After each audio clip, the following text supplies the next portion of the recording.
Hello, नमस्ते and welcome to the fifth edition of the 21st talks. अब हम बोलेंगे। In this edition, we are going to take a look on the ongoing series of India and its border disputes. Specifically, in this edition, we are going to take a look at India's border disputes with its neighbor China, which has been in the news quite recently. So without any further ado, let's roll in the intro.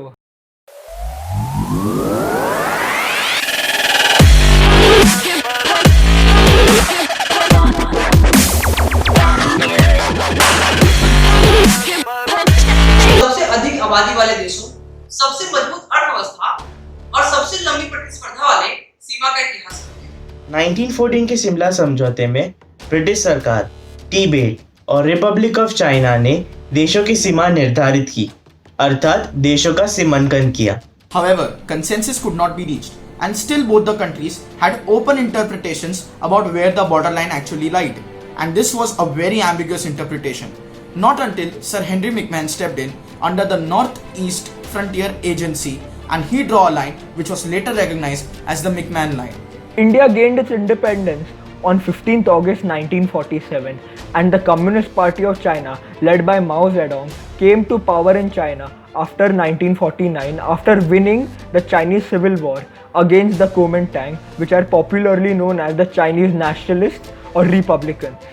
Peoples Liberation Army ने तिब्बत पर आक्रमण कर दिया और China की ऐतिहासिक भूमि होने के बहाने उस पर कब्जा कर लिया। भारत एक युवा देश है, इसलिए वह किसी की भी निंदा करने से बचता है। भारत सरकार से चाइना को अब यह डर था कि कहीं उसके इस कदम से यह पाकिस्तान के बाद इस क्षेत्र में एक नई प्रतिकूल स्थिति पैदा न कर दे। भारत और चीन ने शांतिपूर्ण सह-अस्तित्व के 5 सिद्धांतों पर हस्ताक्षर किए, जिसे पंचशील के रूप में जाना जाता है। भारत और चीन दोनों देशों के प्रतिनिधि एक दूसरे के देश का बार-बार दौरा करते रहे और भारत ने चीन को दोस्ती की निशानी के तौर पर सुरक्षा परिषद में अपनी स्थायी सदस्यता भी चीन को सौंप दी। Historically, India has always remained firm on its stand that Aksai Chin and Arunachal Pradesh are integral parts of India in accordance with the NEFA and the McMahon Line which was drawn. However, China has always disputed these claims and always shown more territory not in accordance with the McMahon Line. This has always been a bitter contention point between India and China. In 1956, China began the construction of a road which stretched from Xinjiang province to Tibet, and this road passed through the disputed territory of Aksai Chin, and the Indian government was completely unaware about the construction of this road. The Indian government got to know about this road in 1958 after this road was displayed on Chinese maps. 1959 में तिब्बत ने China के खिलाफ एक विरोध शुरू किया, जो क्रूरतापूर्वक कुचल दिया गया और लाखों लोगों की मौत हो गई। इसने आध्यात्मिक गुरु दलाई लामा को तिब्बत से भगाकर इंडिया में शरण लेने और निर्वासन के दौरान ही सरकार बनाने के लिए प्रेरित किया। इसी घटना ने इस खेल को आगे बढ़ाया और युद्ध की नींव रखी। 1959 में भारत ने विवादित क्षेत्रों पर अपना दावा मजबूत करने के लिए पेट्रोलिंग करना शुरू कर दिया, जिसके कारण भारत और चीन के संबंध में खटास उत्पन्न हो गया। इसी खटास के कारण 1962 में चीन ने नेफा और अक्साई चीन के भारतीय हिस्सों पर आक्रमण कर दिया। भारत की सेना पीपल्स लिबरेशन आर्मी के सामने इतनी छोटी थी कि कुछ हफ्तों में ही आर्मी ने भारतीय हिस्सों को अपने कब्जे में कर लिया। The Indian armed forces could not keep up with the Chinese aggression. In a desperate attempt, Prime Minister Nehru had to approach the then US President John F. Kennedy for help. President Kennedy agreed to aid India in this attempt to thwart off the Chinese power back from the Nefa region and the Aksai Chin region. Fearing the American involvement, the Chinese government agreed to retreat from the Nefa region. However, they still maintained their control over the Aksai Chin area. This was a major breach of privilege and trust among the two nations of India and China. The slogan of Hindi Chini Bhai Bhai stood no relevance in this time of mistrust. China also claimed that Sikkim is a part of their territory. In 1967, China invaded the Kingdom of Sikkim through the Nathula and Chola passes. The Kingdom of Sikkim was a protectorate under India. As a result, India was obliged to help it. The Indian army gave a befitting reply to the invading Chinese army by slaughtering 700 of their troops and halting their invasion. Since then, the relations between the two countries have been hostile, but no bloody confrontations between the two armies have taken place since then. पिछले कुछ हफ्तों से वास्तविक नियंत्रण रेखा पर भारतीय और चीनी सेनाओं में तनाव कुछ अधिक है, क्योंकि चीनी सेना ने गलवान घाटी, नूबिया घाटी और पेंगोंग झील में घुसपैठ की काफी कोशिश की है। सेनाओं ने कई बार वास्तविक नियंत्रण रेखा को पार किया है, जिसके कारण दोनों सेनाओं में गतिरोध उत्पन्न हो गया था। अब कुछ रिपोर्टों का ऐसा मानना है कि दोनों देशों के बीच कितने अवसरों पर पथराव भी हुआ है, लेकिन रिपोर्टों का यह भी कहना है कि दशकों से उस सीमा पर एक भी गोली नहीं चली है।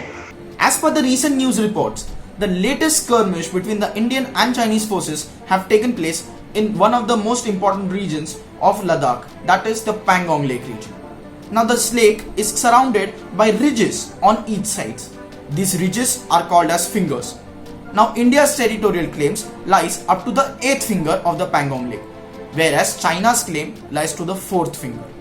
So this entire region between the 4th and the 8th finger is a discrepancy in perception between the two forces on where its actual border lies, and this is where the clashes have been taking place, which is why the government's official stance has also been that no territory has been lost to China, as this territory is already disputed by both the countries. Army sources claim that China has ramped up troop deployment in the region and has deployed over 5,000 troops and heavy equipment such as artillery, and is continuing to deploy more as we speak. दरअसल भारत और चीन के बीच में ये तनाव इस कारण बढ़ा है क्योंकि शायद इंडिया ने चाइना के साथ जो लगी हुई बॉर्डर है उस पर इंफ्रास्ट्रक्चर यानी सड़कों का निर्माण बहुत ज्यादा बढ़ा दिया गया है। एक समय हुआ करता था जब हमारे सैनिक और उनके हथियार वहां तक जल्द से जल्द नहीं पहुंच पाते थे, परंतु आज के आधुनिक निर्माण के कारण वहां पर हमारे सैनिकों के पास मदद और हथियार दोनों जल्द से जल्द पहुंच पाते हैं। और शायद यही कारण है कि चाइना इसके वजह से बहुत ही विचलित है, बहुत ही परेशान है। पर चाइना को अब ये समझ जाना चाहिए कि ये 1962 का भारत नहीं, 2020 का भारत है। चाइना ने बार बार यही कहा है कि ये जो सड़कों का निर्माण हुआ है, जो इंफ्रास्ट्रक्चर डेवलपमेंट हुआ है, ये इलीगल है। पर चाइना की गवर्नमेंट को ये समझ जाना चाहिए कि हम हमारे बॉर्डर के साइड पे जो भी करें उससे उन्हें कोई मतलब नहीं, और यही भारत की सेना और भारत की गवर्नमेंट का स्टैंड रहा है। सेनाओं के बीच के तनाव को कम करने के लिए और पूर्वी लद्दाख के क्षेत्र में गतिरोध को कम करने के लिए दोनों सेनाओं के कोर कमांडर्स ने 22 और 23 मई को वार्ता की, और दोनों सेनाओं के कोर कमांडर्स के बीच दूसरी वार्ता 6 जून को हुई। Senior military officials have been in negotiations in order to cool down the situation and not escalate it any further. Diplomatic measures are also taking place by both the countries in order to maintain the status quo in the region, which was before these skirmishes took place. However, Indian reports suggest that these skirmishes are taking place as a sense of retaliation and protest on the side of the Chinese. The Chinese are very much offended and unhappy due to the rapid infrastructure development that has happened on the Indian side of the border. They fear that this will facilitate quick moving of troops in case of a war scenario between India and China, which is strategically a very weak point for the Chinese border. After the Corps Commander level talks on 6 June, both the armies mutually agreed to withdraw their forces from the LAC. However, China unilaterally tried to change the status quo of the border by erecting 2 tents at patrolling point 14, which is very close to the LAC. On the night of 15 June, a group of Indian Army soldiers led by Colonel Santosh Babu confronted the Chinese soldiers in a violent clash. Both the armies attacked each other with sharp stones and barbed wire laden sticks. It is very peculiar that two nuclear powers and one of the most powerful militaries in the world are attacking each other with Stone Age era weapons. This act of aggression from the Chinese seems to be pre-planned and was to provoke the Indian Army soldiers in the region.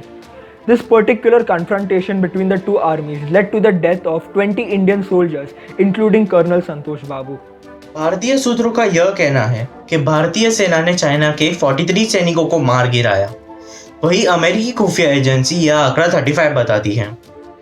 हालांकि China ने आधारिक रूप पर हताहत की कोई जानकारी नहीं दी। Global times के संपादक ने अपने ट्विटर अकाउंट पर यह कहा है कि चाइना अपना गुडविल बचाने के लिए कोई खबर नहीं दे रही। अब यह अपना गुडविल बचाने के लिए चाइना कुछ नहीं बता रहा या अपनी शर्मिंदगी छुपाने के लिए, इसका फैसला हम आप पर छोड़ते हैं। भारतीय सेना को चीनी आक्रामकता के विरोध के लिए उनका सामना करने के लिए कई आपातकालीन शक्तियां दी गई हैं। भारतीय वायुसेना ने जेट और हेलीकॉप्टर तैनात किए हैं, और वहीं भारतीय नौसेना ने अंडमान में अपनी उपस्थिति दर्ज कराई है। बॉर्डर रोड ऑर्गेनाइजेशन सीमा के कई चौकियों तक जाने वाले रोड के निर्माण को तेजी से ट्रैक करता है। China wants to take control of the Galwan Valley due to its significance.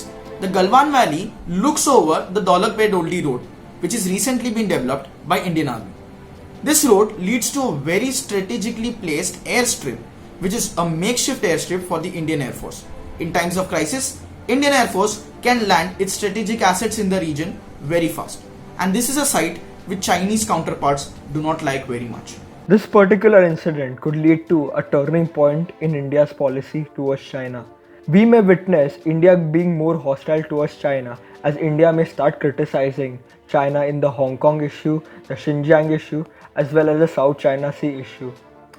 This could eventually lead to a gradual abandonment of the very famous One China policy, and we may see a deeper interaction and deeper diplomatic ties with Taiwan. In recent times, China has escalated tension on the South China Sea by deploying warship patrol boats and stationing their fighter jets and bombers on their base on the artificially built reefs and airstrips. विशेषज्ञों का मानना है कि कोविड-19 महामारी से दुनिया की नजर हटाने के लिए जो चीन है वो अपने पड़ोसी देशों के साथ ऐसा विवाद उत्पन्न कर रहा है, क्योंकि इस वायरस के बारे में देशों को बताने के लिए और चेतावनी देने के लिए जो लापरवाही की थी चीन ने, उसके कारण चीन का जो संबंध है वो अन्य देशों के साथ खराब हो गया है। अब यह खैर कहा नहीं जा सकता है कि इतने क्रिटिकल समय में चीन ऐसा पैतरा आजमा रहा है, वो चीनी लोगों के लिए और स्वयं चीन के लिए कितना फायदा होगा। खैर ये तय करने की जिम्मेदारी हम आप पर छोड़ते हैं। आप स्वयं विचार कीजिए कि जो चीन ये सब कार्य कर रहा है उससे क्या फायदा होगा उसको। So this is it for this edition of the 21st Talks. We didn't anticipate so much detail and so much development to take place in such a short period of time. Thus, we are going to come up with the third part of India's border disputes with its neighbors, in which we are going to discuss the border disputes with our Nepal neighbor. So stay tuned. Until then, keep asking the right questions. Keep searching the right answers. This is Krutarth Patnaik signing off from the 21st Talks. अब हम बोलेंगे.